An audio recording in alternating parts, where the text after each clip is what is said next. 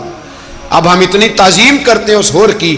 جناب امام حسین کو میدان میں کھڑا کیا گیا، جہاد کا طبل بجا، پہلے خدام آئے، اور سن لو آج وہ پتہ نہیں بازاری سے لوگ چڑھ گئے اسٹیجوں پہ، بازاری سے، نہ چہرے پہ داڑھی ہے نہ سر پہ کوئی کپڑا ہے، بازاری لوگ ہیں، بھاگ رہے ہیں، بازو چڑھائے ہوئے ہیں، بٹن کھولے ہوئے ہیں، تماشا بنا دیا۔ سننے والوں کا بھی اللہ ہی حافظ ہے، وہ سٹیج پہ یہ اہل بیت کی شان بیان کرتا ہے، بھاگ کے ادھر جاتا ہے، یہ کوئی طریقہ ہے؟ سننے والوں کا بھی عجیب انداز ہے، ہر بندے کو سننے بیٹھ جاتے ہیں۔ دین مہذب ہے، تہذیب والا ہے، دلائل رکھتا ہے، دین وقار رکھتا ہے، ایسے لوگ اب دین بیان کریں گے؟ حضرت سیدنا امام حسین رضی اللہ تعالیٰ عنہ صبح جب جہاد کا وقت آیا، پتہ کون کون تھے کربلا میں؟ امام حسین کے ساتھ امام حسین کے 4 بھائی تھے کربلا میں۔ کتنے؟ بول کے بتائیں۔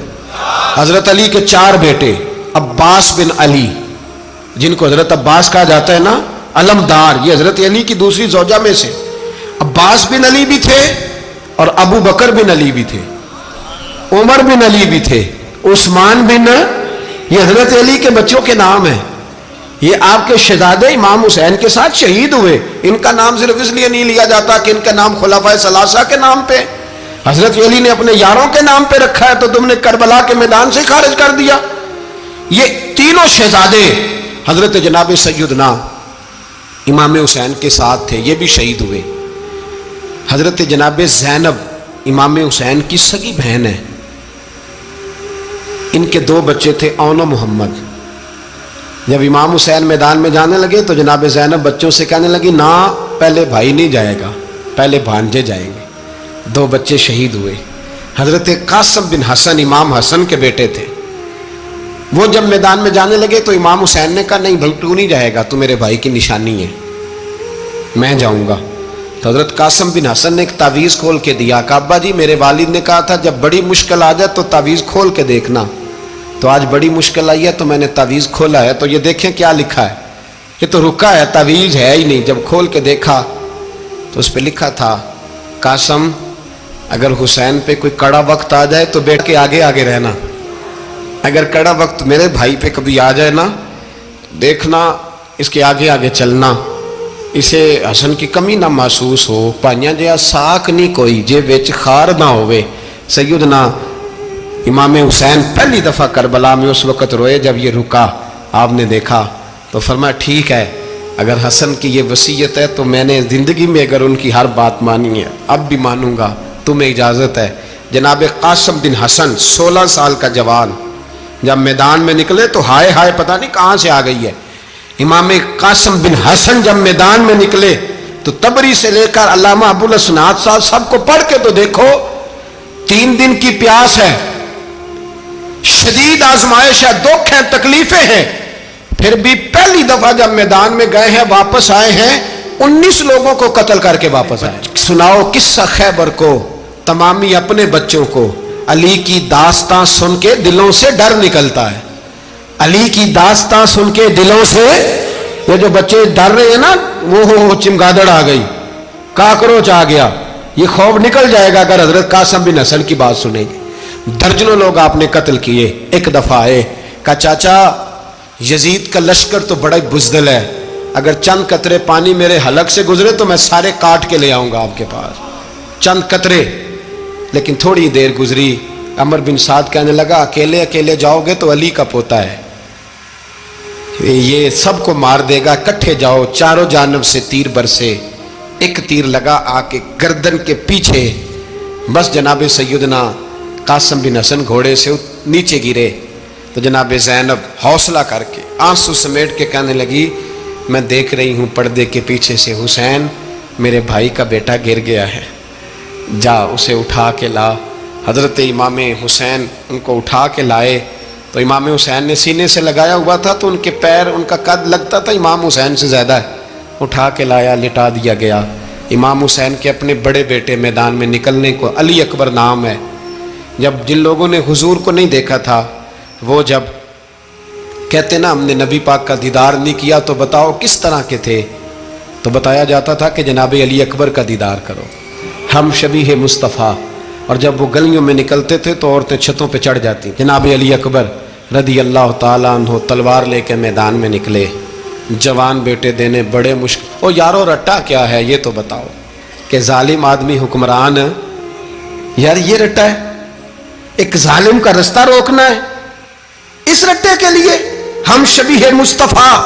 جناب سیدنا امام علی اکبر میدان میں نکلے، بڑے لوگ مارے، بڑے، پھر ایک تیر ان کے بھی گلے میں لگا، اور جب وہ گرے نا زمین پہ تو حضرت امام حسین دوڑ کے آئے، دوڑ کے، اور جب تشریف لائے تو ان کے گلے سے تیر کھینچا تو ایک جملہ لکھا ہے صاحب تبری نے، اس نے حد کر دی، کہنے لگے تیر کھینچا تو امام حسین کی آنکھوں میں آنسو آئے، کہنے لگے کاش جناب ابراہیم آج میرے سامنے ہوتے تو میں انہیں کہتا کہ آپ نے تو بیٹا ذبح کرتے وقت آنکھوں پہ پٹی باندھی تھی، دیکھو میں کھلی آنکھوں سے بچے ذبح کر رہا ہوں، کھلی آنکھوں، کاش جناب ابراہیم خلیل ہوتے تو انہیں کہتا۔ جناب علی اکبر بھی شہید ہوئے۔ حضرت علی اصغر کو تو اچانک اٹھایا تھا امام حسین، باہر نکلے تو گردن پہ تیر لگا تو 6 مہینے کا بچہ وہ بھی شہید ہوا، خون اچھالا آسمان کی طرف تو کہا مولا دیکھ لے میں نے 6 مہینے والا بھی نہیں بچایا، وہ بھی دے دیا ہے۔ پھر حضرت عباس کو بیٹیوں نے کہا کہ اب نہ، کچھ کہتے ہیں پہلے شہید ہوئے، کچھ نے لکھا بعد میں، کہ اب ہم سے پانی کے بغیر نہیں رہا جاتا، تو جناب عباس پانی کا مشکیزہ لے کے نکلے باہر، ایک ہاتھ کٹا، دوسرے پہ مشکیزہ وہ بھی کٹا، پھر پانی تو بھر لیا تھا لا نہ سکے، پھر گردن کٹی تو شہید ہوئے۔ بچوں کی بھی شہادت ہوئی، پر جب ان کا لاشا اٹھایا تو امام حسین کہنے لگے مولا اب نہ حسین کی کمر کمزور ہو گئی ہے، اب کمزور ہو، اور بھائی ایک میت ہو جائے تو 4-5 دن تو پوری آنکھیں نہیں کھلتی، کیسا جری خاندان ہے۔ تھوڑی دیر گزری تو امام علی مقام نے پٹکا باندھا، سر پہ دستار باندھی، مولا علی کی تلوار پکڑی، نبی پاک کا امامہ باندھا اور گھوڑے پہ سوار ہوئے تو کہنے لگے زینب گھر تیرے حوالے اور میں اللہ کے حوالے، گھر تیرے حوالے اور میں، اور پھر امام حسین نکلے، امام علی مقام نکلے۔ راوی کہتے ہیں کہ یہ جلوہ پہلے بھی بڑے سونے تھے پر آج جو رنگ دیکھا وہ کبھی نہیں دیکھا، کیا انداز تھا، جدھر جاتے نعرہ لگاتے تو حد ہو جاتے، اتنے لوگ امام حسین نے کاٹے، اتنے کاٹے، پھر واپس پلٹ کے آئے اور کہنے لگے زینب ذرا پردے کے پیچھے سے دیکھ تو صحیح میری بہن، ان بزدلوں کو جرت ہی نہیں ہو رہی حسین کے مقابلے میں آنے، ایک دوسرے کو دھکا دیتے، تو جا تو جا، پھر اکٹھے وار ہوئے۔ یہ کون ہے کٹا ہوا، لباس ہے پھٹا ہوا، یہ بال یقین حسین ہے، نبی کا نور عین ہے۔ پھر چاروں جانب سے تیر برسے تو امام علی مقام چونکہ نماز کا وقت ہو گیا تھا، اترے گھوڑے سے، خون بہ رہا تھا، گرم ترین ریت سے تیمم کیا، سر سجدے میں رکھا، اور جب شمر آپ کی گردن کاٹنے لگا تو کہنے لگے ٹھہر جا ذرا رب سے ایک بات کر لینے دے، اور پھر بولے امام حسین، کہنے لگے مالک تو اب بتا کہ حسین سے راضی ہے کہ ناراض ہے، تو بتا۔ تو پھر ایک آواز آئی، یا ایتھا النفس مطمئنہ ارجعی الی ربک راضیۃ مرضیہ، فرمایا نفس مطمئنہ واپس آ جا، تو اللہ سے راضی ہے، اللہ تجھ سے راضی۔ امام حسین وہاں شہید ہو گئے۔ اب یہ قافلہ امام حسین کا سر کاٹ، ذرا دیکھنا غور کرنا، سر کاٹ کے نیزے پہ رکھا ہے، جسم کربلا میں پڑا ہے، عورتوں کو گھوڑوں پہ بٹھا کے لے جایا گیا یزید کے دربار میں۔ یزید پہلے عبید اللہ ابن زیاد نے بدتمیزی کی، پھر یزید نے کی۔ سعودی عرب کا ایک مولوی بول رہا تھا، سعودی عرب کا، ان سے بھی بڑا عشق ہے، جس نے تقریر سننی ہو میرے پاس ہے۔ ہمیں لوگ مشورے دیتے ہیں کہ جو یزید کو اچھا کہے اور حسین کو باغی کہے اس کو ہم امام مان لیں، اس بے شرم بے حیا کو جو نبی پاک کے گھرانے کے بارے میں بکے اسے امام۔ سعودی عرب میں مسجد نبی میں درس دینے والا جس نے تقریر سننی ہو میرے پاس ہے، وہ کہتا ہے یزید تو بڑا اچھا آدمی تھا، اس نے تو بڑی خدمت کی، تو میں نے اسے کہا رشتہ داری کر لیا یزید کے ساتھ، قریب ہو جا، شرم نہیں آتی؟ آج بھی نبی پاک کا دل دکھاتے ہو، حیا نہیں آتی، خیال نہیں آتا. اور لوگ گھر میں بیٹھ کے باتیں کرتے ہیں، کہتے ہیں جی جو بیت اللہ میں ہو وہ بھی برا ہو سکتا ہے. بیت اللہ میں تو 360 بت بھی تھے، وہ اچھے تھے. مدینے میں تو 360 منافق بھی رہے، پوری سورہ منافقون نازل ہوئی، وہ اچھے تھے. عجیب تماشا بنا دیا لوگوں نے مذہب کا. وہ آج بک رہا ہے. آج میرے پاس ویڈیو آئی ہے، کہتا ہے یزید نے تو بڑی خدمت، تو عبید اللہ ابن زیاد نے قتل کیا. بے شرمو، اگر عبید اللہ ابن زیاد نے بھی قتل کیا تھا تو حکومت کس کی تھی؟ بولیں، بول کے بتائیں. تو پھر یزید نے عبید اللہ ابن زیاد کو سزا کیوں نہیں دی، بلکہ ایک جگہ 2 گورنریاں دی اس کو؟ یہ حال کیا. بلکہ سنو، جو حدیث پاک میں آتا ہے وہ یہ ہے کہ یزید چھڑیاں مار رہا تھا، چھڑیاں امام حسین کے لبوں پہ. تو نعمان بن بشیر صحابی تھے، بول پڑے، کہنے لگے یزید بدبخت، ہاتھ پیچھے اٹھا، مجھے اللہ کی عزت کی قسم میں نے سینکڑوں بار نبی پاک کو ان ہونٹوں کو چومتے دیکھا ہے. حضرت جناب زینب عورتوں کے مجمع میں پیچھے ہو کے بیٹھی ہیں. یزید کے پاس جب پہنچا لشکر تو یزید کہنے لگا دیکھو اللہ نے مجھے عزت دی اور میرے مخالفوں کا کیا حال ہوا. تو بی بی زینب بول پڑی، اتنے صدمے سہے پر آواز توانا ہے، جاندار ہے. حضرت سیدہ زینب نے جب سنا نا کہ یہ کہہ رہا ہے کہ مجھے اللہ نے عزت دی، تو جناب زینب بولی. نعمان بن بشیر کہتے ہیں بی بی بولی، اتنے صدمے ہیں پر جناب زینب بولی اللہ اکبر. اس انداز میں بولی کہ پہلے قرآن مجید کی آیت پڑھی، کہنے لگی وَتُعِزُّ مَن تَشَاءُ وَتُذِلُّ مَن تَشَاءُ بِيَدِكَ الْخَيْرُ إِنَّكَ عَلَىٰ كُلِّ شَيْءٍ قَدِيرٌ. اور پھر کہنے لگی یزید تو بکتا ہے، کہتا ہے کہ تو عزت والا ہو گیا، یہ تیری حکومت ہے، 4 دن گزرنے دے، تجھ پہ کوئی لعنت بھی نہیں برسائے گا، اور میرے بھائی کا قیامت تک ممبروں میں اور خطبوں میں ذکر ہوا کرے گا، وقت گزرنے دے. جب جناب بی بی زینب بول رہی تھی تو حضور کے ایک نابینا صحابی پاس بیٹھے تھے. جناب نعمان بن بشیر کا ہاتھ ہلایا، ہلا کے کہنے لگے کیا علی آ گئے؟ تو علی کی آواز لگتی ہے، جبریل امی بول رہے ہوں جیسے، حکمت کے گوہر رول رہے ہوں جیسے، دربار دمشق میں بی بی زینب کا خطاب، منبر پہ علی بول رہے ہوں جیسے. میرے بھائی بس کربلا والا قافلہ تو مدینے پہنچ گیا. 3 سال یزید نے حکومت کی، شرابیں عام ہو گئیں، مکے پہ حملہ ہوا، خانہ کعبہ کا غلاف جلا، مدینے پہ اس نے حملہ کیا. 3 دن مسجد نبوی میں اس نے گھوڑے باندھے، مسجد نبوی میں صحابہ کو نکال کے اپنا اس نے امام مقرر کیا، لیکن پھر امت نے اسے قبول نہ کیا. پھر وہ رسوا ہوا اور آج تک وہ رسوا ہے. لیکن امام حسین کا نام کل بھی زندہ تھا.